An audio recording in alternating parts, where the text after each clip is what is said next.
Nicolas. Donc Nicolas Gétin, on fait aujourd'hui une vidéo dans le cadre des premiers rendez-vous de l'éveil sur Internet. Et donc les rendez-vous de l'éveil, c'est un événement qui se passe du 30 mai au 5 juin. Ça s'appelle 7 entretiens pour une spiritualité concrète et incarnée, où Dan intervient le dimanche 5 juin à 20h30. Et dans cette possibilité, les personnes qui sont inscrites ont la possibilité en bonus de poser la question de leur choix à l'intervenant de leur choix. Et donc aujourd'hui, on a une question pour toi, Dan, puisque tu as accepté de te prêter au jeu. Pas facile, mais voilà. Donc au rendez-vous de l'éveil, l'idée c'est de mettre à disposition, proposer, partager une diversité de sensibilité, de pédagogie, de manières différentes de tourner notre regard vers notre vraie nature. Et donc voilà, donc là on va attaquer par un angle particulier proposé par Dan avec la question de Joanne qui est une dame ou une demoiselle. Donc je te lis la question, Dan. Oui, je t'en prie. Donc bonjour Joanne déjà. Après avoir eu une expérience d'éveil en février 2016, donc la vidéo on l'a fait en mai 2016, donc c'est assez récent, cela a amené un changement chez moi qui a fait réagir deux personnes proches qui sont devenues très agressives. Il y a eu coupure radicale. Comment retrouver une stabilité plus durable dans le moi, au cœur de l'être? Je me sens déstabilisé, un pied dedans, un pied dehors. Qu'as-tu envie de répondre, Dan, à Johan? Hmm.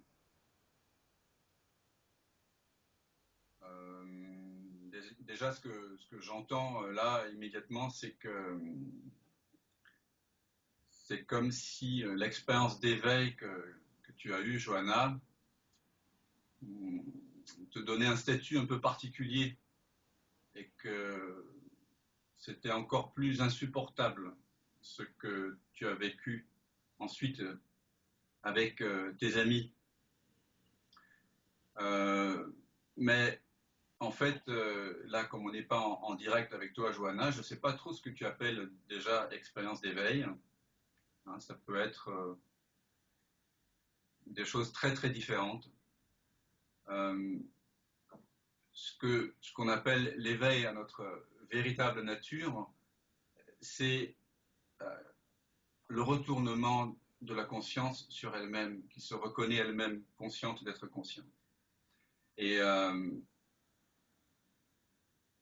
cela se passe lorsque la croyance en une entité séparée, en une personne, cesse. Lorsqu'on cesse de croire qu'on est une entité séparée et qu'à un moment donné, la conscience, tout simplement, se réalise elle-même comme sans forme, infinie, sans âge. Et donc, c'est une non-expérience en réalité. C'est ma première remarque, c'est qu'il n'y a personne qui s'éveille. L'éveil, la présence éveillée est toujours déjà là. Donc,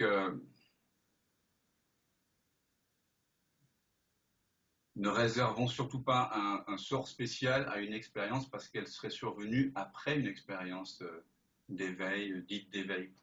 Hein. Une expérience, c'est simplement une expérience. Et s'il y a une difficulté à la vivre, s'il y a une résistance particulière qui se manifeste, eh bien tu es éveillé à la reconnaître, à la vivre pleinement. Donc, moi, ce que je t'invite à voir, c'est ton refus, en fait, hein, ton refus de cette situation, ton refus de ce qui est douloureux, de ce sentiment d'abandon, peut-être, par rapport à ses amis, de la douleur que ça engendre. C'est tout simple, en fait. Je pense que c'est simplement être honnête avec ce qui se passe Et lorsque je dis honnête, c'est pas en référence avec des valeurs morales. L'un n'exclut pas l'autre, mais ce que j'appelle honnêteté ici, c'est juste ressentir ce qui est, en fait. Donc, Juste ressentir ce qui est. tu veux dire accepter d'entrer vraiment en intimité encore plus avec le fait d'être déstabilisé, Oui, les jugements qu'il y a autour? oui, ce qui engendre finalement le conflit, c'est que lorsque on ressent quelque chose de désagréable ou quelque chose dans la vie arrive face auquel on a du mal à faire face, c'est qu'au lieu simplement de ressentir ce qui est là, on se demande ce que l'on devrait ressentir. Au lieu d'entrer en intimité avec ce qui se passe, tactilement, corporellement, de façon directe, car ressentir, c'est faire l'unité de l'expérience, c'est faire l'unité avec ce qui est là, sans commentaire. Et donc, au lieu de ressentir, nous nous mettons à produire des pensées autour de ce qu'il faudrait faire, autour de ce qu'il... Et là, finalement, on rajoute du conflit sur du conflit. Donc, ce que j'appelle honnêteté, c'est simplement reconnaître ce qui est là. Voilà. C'est cesser de prétendre qu'on sait. Finalement, c'est ça aussi. Dès qu'il y a un conflit, c'est quelque part qu'on prétend savoir ce qui est bien, ce qui est mal, ce qui est juste, ce qui est injuste. Et donc, on laisse à la pensée le soin de penser le problème. Et on ne résout jamais le problème en le pensant. Il est résolu en le ressentant.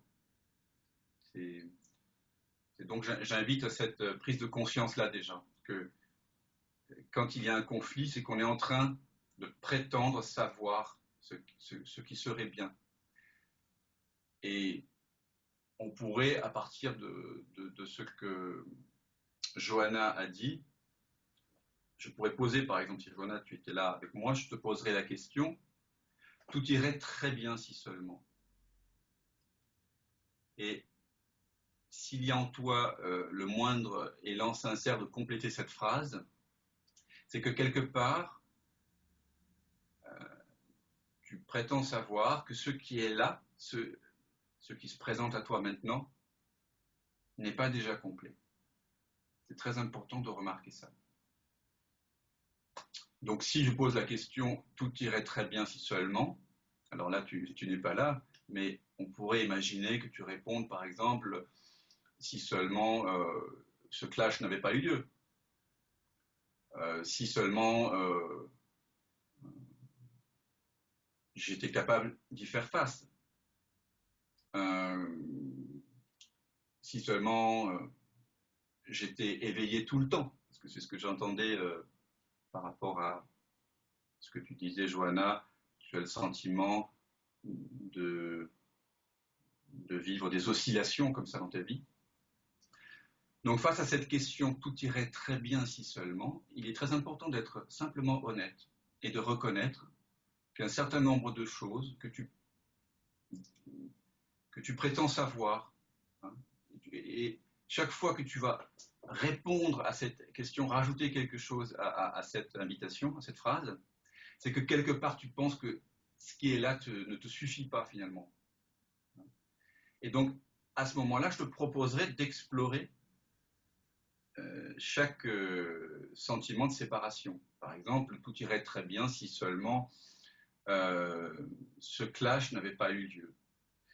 Et on pourrait, par exemple, ensuite interroger la validité de ce désir.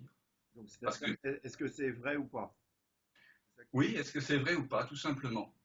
Et par exemple, en posant la question « pourquoi ?» Pas la simple question « pourquoi ?» et se contenter d'une réponse. Sinon, on retomberait dans la soupe. Enfin, ça n'aurait aucun sens.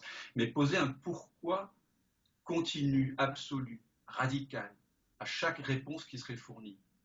Et on verrait alors se déployer toute l'arborescence des croyances qui semblent valider que ce serait mieux si seulement telle chose arrivait. Et à un moment donné,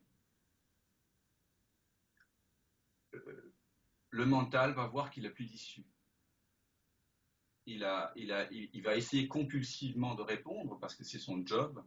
Et à un moment donné, si vous continuez le pourquoi, à chaque réponse, vous allez arriver à un inévitable je ne sais pas.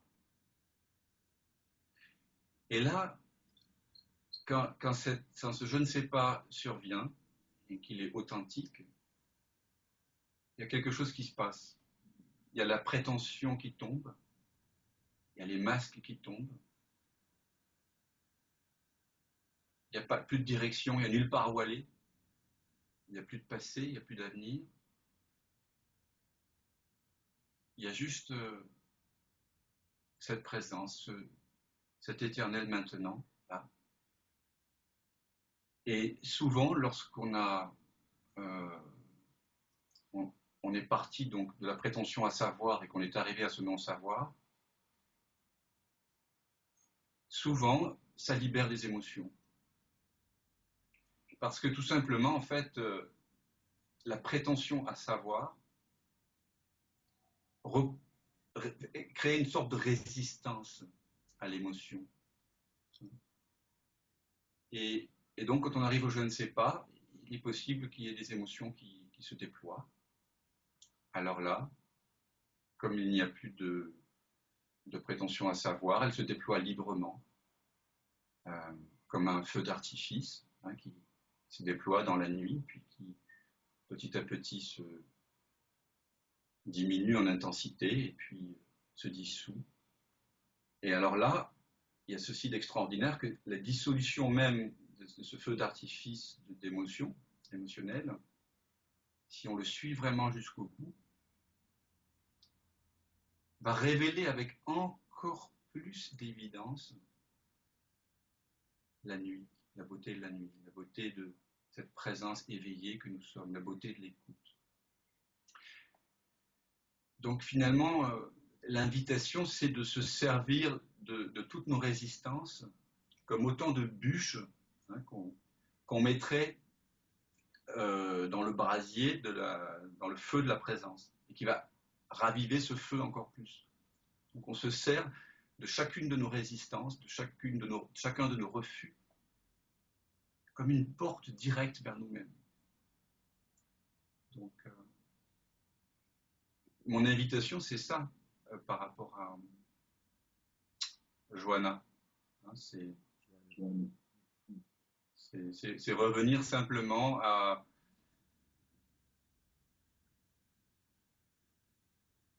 ce que tu ressens ici maintenant.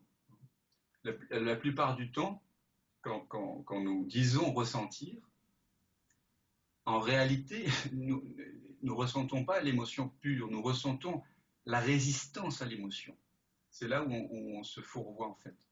Parce que généralement, il y a un moi, enfin, on se représente comme étant un moi, une entité séparée, en train de vivre une expérience.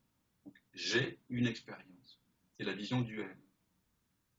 En fait, ce n'est pas l'expérience, mais aussi douloureuse en apparence soit-elle, qui est le problème. C'est le fait de la séparation, c'est l'imaginaire qui est cru, la pensée crue que je suis séparé de cette expérience. Donc je pourrais te proposer aussi, Johanna, de ressentir chacun des enjeux dans cette situation en tant que j'ai une expérience, par exemple celle d'être abandonné, j'ai l'expérience d'être abandonné, tu ressens ce que ça fait pendant 15-20 secondes, et puis ensuite tu ressens ce que ça fait que d'être cette expérience de l'abandon. Je suis l'expérience de l'abandon. Et là, tu fais l'expérience de l'unité avec le sentiment d'abandon. Et là, tous les mots sont caduques. Il n'y a plus de fuite en avant. Il y a juste le ressenti. tactile. C'est au-delà des mots. Et à ce moment-là, voilà, il y a une dissolution et le jeu et l'expérience s'effondrent tous deux dans l'être.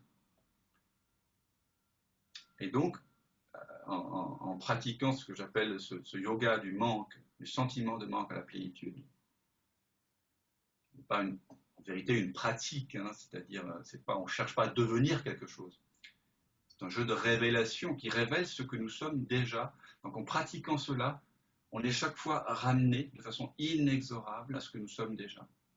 Et à un moment donné, tôt ou tard, on reconnaît qu'on n'est pas séparé des expériences qui se présentent. Parce qu'elles se présentent en nous. Ce n'est pas moi qui apparaît dans la tristesse, c'est la tristesse qui apparaît en moi. Et donc elle est libre de se déployer et de révéler ma vraie nature. Donc ça, ce serait quelques outils pour toi, Johanna, pour faire face, en fait, simplement. Hein. Waouh! Merci, Dan, parce que tu te livres à cet exercice difficile de ne pas avoir la personne face à toi. Tu es, un peu obligé d'élaborer et malgré ça, tu proposes à Johan et tu proposes à celles qui vont regarder la vidéo un cheminement de présence qui est complètement naturel, pas du tout mental, extrêmement lisible entre tout irait tellement bien si seulement de voir ce qui arrive, de ressentir et de goûter, tiens, je ressens ça, ou une expérience d'abandon ou autre, et de faire l'unité avec ça. Mm. Ça donne. Oui, c'est un peu nouveau pour moi parce que habituellement, évidemment, lorsqu'il y a des questions dans les rencontres, il y a un processus de reformulation qui est parfois très important pour découvrir ce on peut faire émerger quelque chose qui est de plus profond de la surface. Voilà, de ce qui est énoncé en premier lieu. Donc là, je suis évidemment obligé d'imaginer un petit peu ce que Johanna peut ressentir et vivre. Mais paradoxalement, tout ça nous montre finalement que le conflit que Johanna vient de vivre, c'est exactement ce dont elle a besoin finalement pour reconnaître avec encore plus d'évidence ce qu'elle est. Donc je te souhaite, Johanna, de tomber encore plus amoureuse de toutes les manifestations de la vie, hein, puisque c'est de ça dont il s'agit. Ok. Eh bien, tu veux rajouter quelque chose peut-être? Non, il n'y a rien qui vient. Ouais, ok. Juste vous dire à bientôt. Hein. On se voit pour notre rendez-vous, je crois, le 5 juin prochain. Ouais, c'est ça, le dimanche 5 juin à 20h30. Voilà. D'ici là, belles éclosions à toute l'équipe et puis à tout le monde, à vous tous, à Johanna. Merci pour ton partage, Johanna. Merci Dan beaucoup. Merci Dan pour la question. À bientôt. À bientôt.